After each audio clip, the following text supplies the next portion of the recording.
ओम नमो भगवते वासुदेवाय। ओम नमो भगवते वासुदेवाय। ओम नमो भगवते वासुदेवाय। नारायणं नमस्कृत्य नरं चैव नरोत्तमं देवीं सरस्वतीं व्यासं ततो जयमुदीरयेत्। नष्टप्रायेषु भद्रेषु नित्यं भागवत सेवया भगवतीरुत्तमश्लोके भक्तिरभवति नैष्ठिके। कृष्णाय वासुदेवाय देवकीनन्दनाय च नन्दगोपकुमाराय गोविन्दाय नमो नमः। श्रील प्रभुपाद की जय। श्रीमद्भागवतम पहला स्कंद 12वां अध्याय और 33वां नंबर श्लोक आज होगा।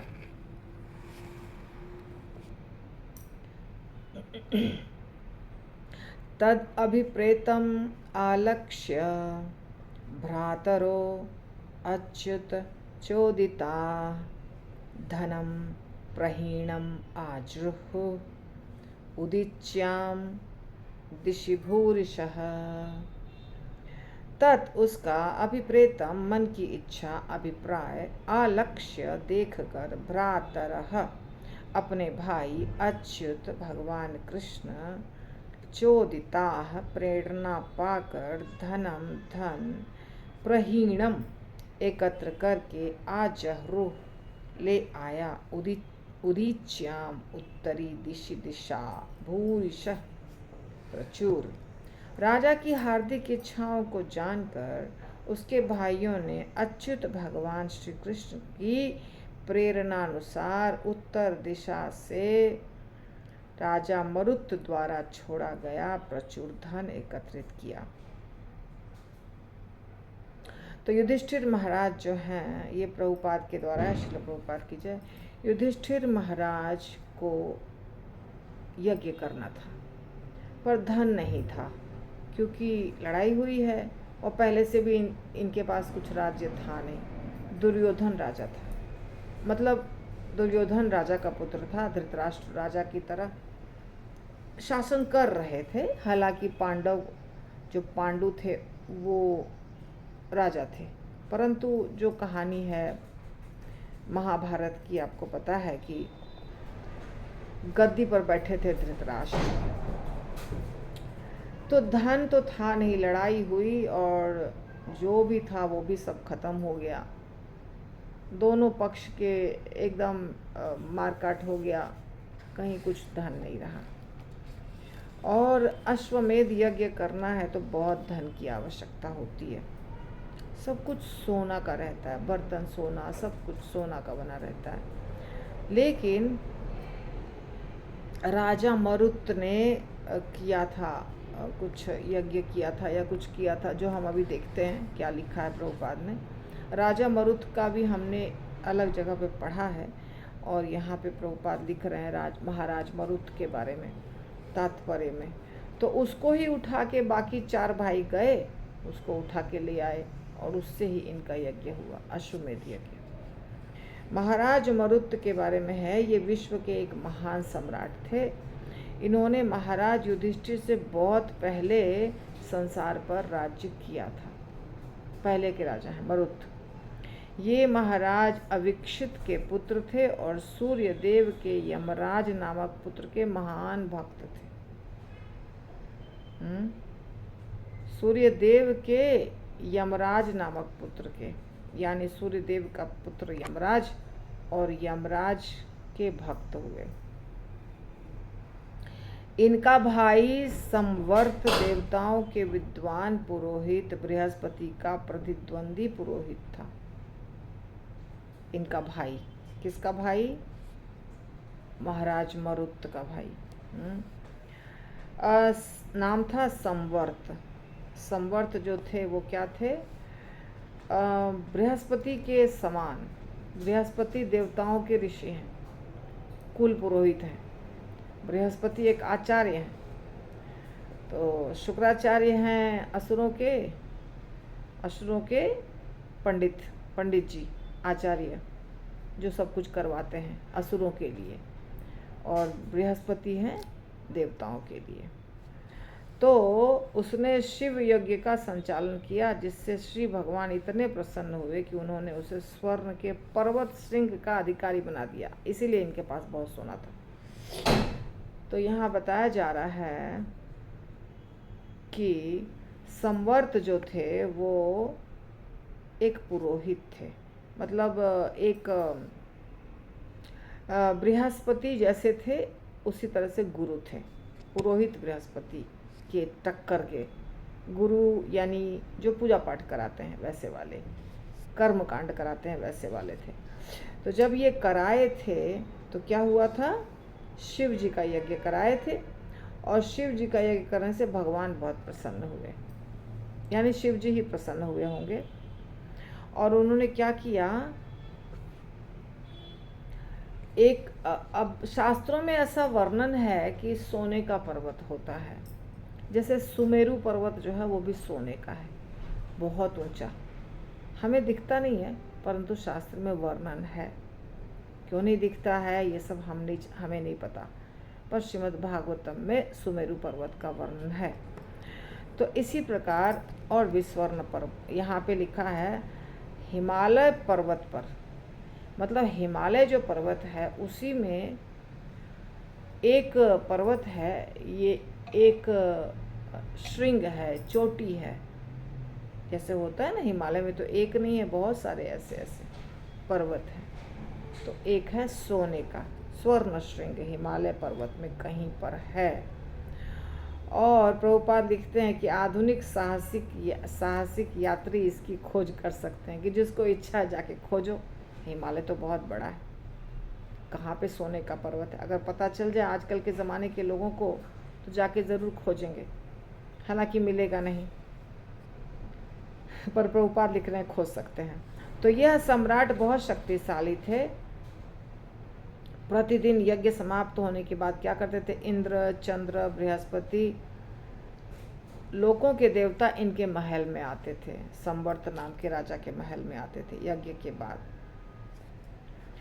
और चूंकि उसके अधिकार में स्वर्ण सिंह था, अतएव ये उनको दान करते थे।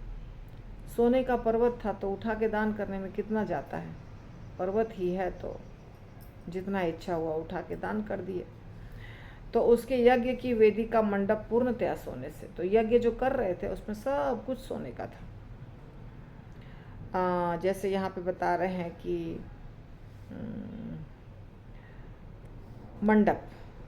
मंडप सोने से बना हुआ था। नित्य किए जाने वाले याज्ञिक अनुष्ठानों में वायुलोक के कुछ निवासियों को रसोई बनाने का काम जल्दी करने हेतु आमंत्रित किया जाता था, तथा देवों की सभा का नेतृत्व विश्वदेव करते। तो ये सब जब यज्ञ कर रहे थे तो बहुत कुछ हो रहा था, उसके बारे में श्रील प्रभुपाद थोड़ा थोड़ा बताए हैं। नित्य याज्ञिक अनुष्ठान, यज्ञ रोज चलता है, काफ़ी समय तक चलता है, साल भर का भी यज्ञ होता है, 6 महीने का भी यज्ञ होता है, 1 महीने का भी यज्ञ होता है, अलग अलग प्रकार का यज्ञ होता है। तो इस प्रकार वायुलोक है। आप अगर प्रभुपाद के वचन को सुनेंगे तो देख लीजिए, वायुलोक है जहाँ जो लोग रहते हैं उनको बुलाया जाता था, वायुलोक के निवासियों को कुकिंग करने के लिए। और सारे देवताओं के लीडर कौन हुए, विश्वदेव नामक देवता। तो अपने निरंतर पुण्य कर्मों से वे अपने राज्य के समस्त प्रकार की व्याधियों को दूर रखने में समर्थ हुए। जहाँ यज्ञ होता है वहाँ बीमारी नहीं होती है। यहाँ तक कि आपको बता दूँ, जैसे हम गए अभी 4 धाम गए थे, या आप कहीं भी जाते हैं तो कुछ कुंड वगैरह मिलते हैं, हमें भी कुंड मिले। गंगोत्री में भी कुंड था।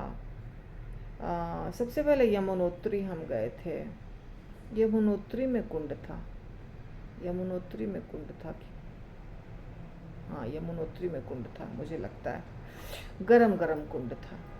और गौरी कुंड एक कुंड है, केदारनाथ के नीचे, वहाँ हमें किसी ने नहीं बताया कि स्नान करना चाहिए, तो हम लोग स्नान ही नहीं किए।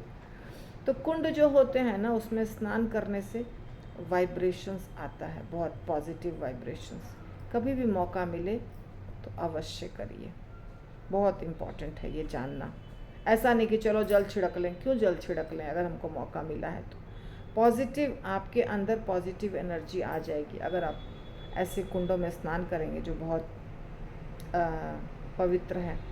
और ये मैं क्यों बोल रही हूँ कि यहाँ लिखा है ना कि व्याधियों से, बीमारियाँ जो होती, व्याधियाँ यानी बीमारियाँ, तो बहुत सारे बीमारियों से छुटकारा मिलता है। एक व्यक्ति मुझे कल मिला जिसने बताया कि मैं गौरी कुंड में स्नान किया, तो गया नहीं है गौरी कुंड, पता नहीं कौन से कुंड में, तो या तो फिर गया होगा एक बार, तो मेरी ये बीमारी जो थी हमेशा के लिए दूर हो गई। कोई बीमारी थी उसको हमेशा के लिए दूर हो गई। तो ये सब जो कुंड वगैरह होते हैं ना, उसमें बहुत पॉजिटिव वाइब्रेशन होता है, या कुंभ स्नान जो था उसमें बहुत पॉजिटिव वाइब्रेशंस होता है। ऐसा नहीं जैसे साइंटिस्ट लोग बोलेंगे कि अरे गरम कुंड है, इसका मतलब नीचे से सल्फर आ रहा है, कुछ आ रहा है, इसके चलते हो रहा है। ऐसा नहीं मानना चाहिए। कुछ भी आप साइंटिस्ट कुछ भी बोले, पर कुंड का एक अलग महत्व होता है, उससे बीमारियां ठीक होती हैं, पॉजिटिव वाइब्रेशंस आते हैं। तो जब भी हम ऐसे स्थान पे जाते हैं, श्रद्धा के साथ हमें स्नान करना चाहिए। नहीं कर सकते हैं तो जल छिड़क लीजिए। तो पुण्य कर्म अगर लगातार करते हैं, बहुत लोग डर रहे हैं ना, बहुत लोग डर रहे हैं, ये हो जाएगा, वो हो जाएगा, वो हो जाएगा, एरोप्लेन एक्सीडेंट हो जाएगा, 2025 में बहुत कुछ हो जाएगा, ऐसा सुनने आता है, समाचार में बहुत कुछ आता है। 2025 में मंगल और केतु पोजीशन बदल रहे हैं तो बहुत कुछ हो जाएगा। हो जाएगा, अवश्य हो जाएगा। जो बोल रहे हैं सब सही है, जो ज्योतिषी गण बोल रहे हैं वो सब सही है, परंतु हरि नाम में इतनी ज़्यादा ताकत है और भक्ति में इतनी ज़्यादा ताकत है, श्रीमद् भागवतम में इतनी ज़्यादा ताकत है कि यदि आप रेगुलरली नाम जप कर रहे हैं, रेगुलरली भागवतम और भगवत गीता का पठन पाठन कर रहे हैं, कहीं भी जाइए अकाल मृत्यु नहीं होगी। समय आने पर तो सबको जाना है। जैसे अकाल मृत्यु होती है कि राहु केतु जगह बदल रहा है तो अचानक हो गया, वो सब नहीं होगा, क्योंकि वाइब्रेशंस है बहुत ज़्यादा पॉजिटिव। इसलिए डरने की आवश्यकता बिल्कुल नहीं है। हाँ, जब कोई भी मनुष्य अमर नहीं है, ये शरीर भौतिक है, ये तो जाएगा एक दिन। अगर हमारी उम्र 50 साल की है तो 50 में ही जाएगा, ये अलग बात है। परंतु किसी के नेगेटिव वाइब्रेशन के कारण आपका नुकसान नहीं होगा, क्योंकि आपके अंदर बहुत पॉजिटिव वाइब्रेशन है। श्रीमद् भागवतम का पाठ रोज करने से, भगवत गीता का पाठ रोज करने से, हरि नाम का उच्चारण रोज करने से व्यक्ति के अंदर इतनी ताकत आ जाती है, कुछ भी फर्क नहीं पड़ेगा उसको। ये तो गारंटी है 100%, इसमें कोई। तो अभी आप कहेंगे कि फिर भक्तों के साथ भी ऐसा होता है। हाँ, तो भक्त अगर अपराध करेंगे तो उसका तो रिजल्ट मिलेगा ना। तो अपराध नहीं करना चाहिए, सिंपल सच्ची भक्ति करो, धीरे धीरे करो, धीरे धीरे आगे बढ़ो। लोगों को दिखाने के लिए कुछ नहीं करना है, जो सही रास्ता है उसके ऊपर चलना है, बस सिंपल। सही रास्ता पे चलते जाइए, चलते जाइए, चलते जाइए, पॉजिटिव डायरेक्शन में आगे बढ़ते जाइए, नेगेटिव में नहीं जाएंगे। लेकिन जब अपराध करेंगे, बहुत सारी ऐसी चीज़ें हैं जो करने से नुकसान होता है। भागवत रूप गोस्वामी ने बोला है क्या क्या करने से भक्ति नष्ट होती है, ये सब करने से फिर भक्ति नष्ट हो जाएगी। फिर अगर हम अपराध कर रहे हैं तो फिर हमारे ऊपर सब गलत चीज़ जो है कार्य करना शुरू कर देगा। इसीलिए अपराध नहीं करना है और अच्छे से भक्ति करनी है। स्लो भी करेंगे तो चलेगा, ठीक है। तो यहाँ पे बताया गया है पुण्य कर्म से फायदा, इसलिए मैंने इतना बताया आपको। पुण्य कर्म तो है ही अच्छा, पर भक्ति तो उससे बहुत गुना ज़्यादा अच्छा है, कोई तुलना नहीं है। तो उनके महान याज्ञिक उत्सवों से देवलोक तथा पितृलोक के समस्त निवासी प्रसन्न थे, इससे, इस व्यक्ति से, संवर्त से और महाराज मरुत से। तो उनके महान याज्ञिक उत्सव, हाँ, तो वे प्रतिदिन विद्वान ब्राह्मणों को शैया, आसन, वाहन, प्रचुर सोना दान करते थे। मरुत राजा अपने मुक्त हस्त से दान करते थे, असंख्य यज्ञ संपन्न कर चुके थे। तो इसके कारण स्वर्ग के राजा इंद्रदेव बहुत प्रसन्न थे और भला चाहते थे, मंगल कामना करते थे। अपने पुण्य कर्मों के कारण वे आजीवन युवक बने रहे। ये भी बहुत इम्पोर्टेंट है जानना। अगर हमारे कर्म अच्छे होते हैं, पुण्य कर्म होते हैं, भक्ति होती है, पुण्य कर्म भी अच्छा है, पुण्य कर्म भी अच्छा है, उसको बुरा नहीं समझिए।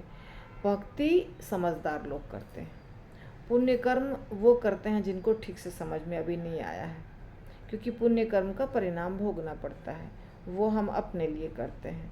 पर भगवान की भक्ति भगवान के प्रसन्नता के लिए करते हैं, तो भगवान की भक्ति से सबसे ज़्यादा लाभ होगा भक्ति करने वाले को। और अगर कोई व्यक्ति अच्छे कार्य कर रहा है तो उसका शरीर सुंदर रहता है, उसकी उम्र जल्दी बड़ी नहीं होती है, मतलब ज़्यादा दिखता नहीं है, युवक बना रह सकता है। पहले के ज़माने में उम्र बहुत लंबी थी, ऐसे भी उम्र लंबी थी, हज़ारों साल की थी, लाख साल की थी, अब तो नहीं है। तो अच्छे कार्य करने वाले जो लोग होते थे बहुत दिनों तक बूढ़े नहीं होते थे, यही बात यहाँ बताया जा रहा है। वो कभी नहीं बूढ़े हुए, आजीवन युवक बने रहे, आजीवन। और अपनी संतुष्ट प्रजा, मंत्रियों, वैध पत्नी, पुत्रों, भाइयों के साथ रह करके 1000 वर्षों तक राज्य किया। किन्होंने? राजा मरुत ने। यहाँ तक कि वे भगवान श्री कृष्ण ने भी उनके पुण्य कर्मों की प्रशंसा की है। उन्होंने अपनी एकमात्र पुत्री का विवाह किया, किससे? महर्षि अंगिरा के साथ कर दिया, और उनके आशीर्वाद से वे स्वर्गलोक के भागी बने। प्रथम तो वे यज्ञों के पौरोहित्य विद्वान बृहस्पति को देना चाहते थे, लेकिन बृहस्पति ने इस पद को अस्वीकार कर दिया, क्योंकि राजा इसी धरती का एक मर्त्य प्राणी होता था। इससे वे अत्यंत दुखी हुए, लेकिन श्री नारद मुनि के कहने पर उन्होंने संवर्त को इस पद पर नियुक्त किया और अपने उद्देश्य में सफलता प्राप्त की। तो संवर्त जो हैं एक उनका भाई है और पुरोहित का कार्य करते हैं। मरुत, राजा मरुत जो है वो एक राजा थे, हाँ, और भक्त थे, किसके? यमराज जी के भक्त थे। तो देखिए, मुझे जो समझ में आया है, हो सकता है कुछ गलत भी बोल रही हूँ, जो समझ में आया है वो बोल रही हूँ। तो यहाँ पे क्या लिखा है? यहाँ लिखा है कि उनकी जो पुत्री थी उनका विवाह किया महर्षि अंगिरा के साथ, और महर्षि अंगिरा बहुत प्रसिद्ध ऋषि हैं, ठीक है। तो महर्षि अंगिरा ने उनको आशीर्वाद दिया स्वर्गलोक की प्राप्ति होने का। तो प्रथम तो वे यज्ञों का पौरोहित्य विद्वान बृहस्पति को देना चाहते थे, तो बृहस्पति ने नहीं लिया। बृहस्पति ने नहीं लिया, क्या नहीं लिया? स्वर्ग। लेकिन वे अत्यंत दुखी हुए, लेकिन नारद मुनि के कहने पर उन्होंने संवर्त को दिया। संवर्त जो कि अच्छा थोड़ा सा और है, बड़ा हो जाएगा। तो संवर्त जो कि पुरोहित, वो भी पुरोहित थे बृहस्पति के जैसे ही। तो किसी विशेष यज्ञ की सफलता इसके प्रभारी पुरोहित पर निर्भर करती है। इस युग में सभी प्रकार के यज्ञ वर्जित हैं, क्योंकि तथाकथित ब्राह्मणों में कोई ऐसा विद्वान पुरोहित नहीं है। वे बिना किसी योग्यता के ही ब्राह्मण पुत्र होने से ब्राह्मण बन जाते हैं। अतएव इस कलयुग में मात्र एक प्रकार के यज्ञ की स्तुति की गई है। वो कौन सा यज्ञ है? वो है संकीर्तन यज्ञ, जो हम करते हैं, ठीक है। तो मरुत के भाई संवर्त थे, जो जहाँ तक मुझे समझ में आ रहा है, और संवर्त को उन्होंने दिया, आशीर्वाद दिया, उपपद दिया। ठीक है, तो इतना हमने इसका देख लिया राजा मरुत के बारे में। अभी मैं इसके बाद आपसे चर्चा करूँगी, मुझे कुछ समझ में नहीं आया होगा तो, क्योंकि मैं पढ़ के ही कर रही हूँ, यहाँ पे शॉर्ट में दिया गया है। ठीक है, तो आज का श्रीमद् भागवतम यही समाप्त होता है। ग्रंथराज श्रीमद् भागवतम की जय।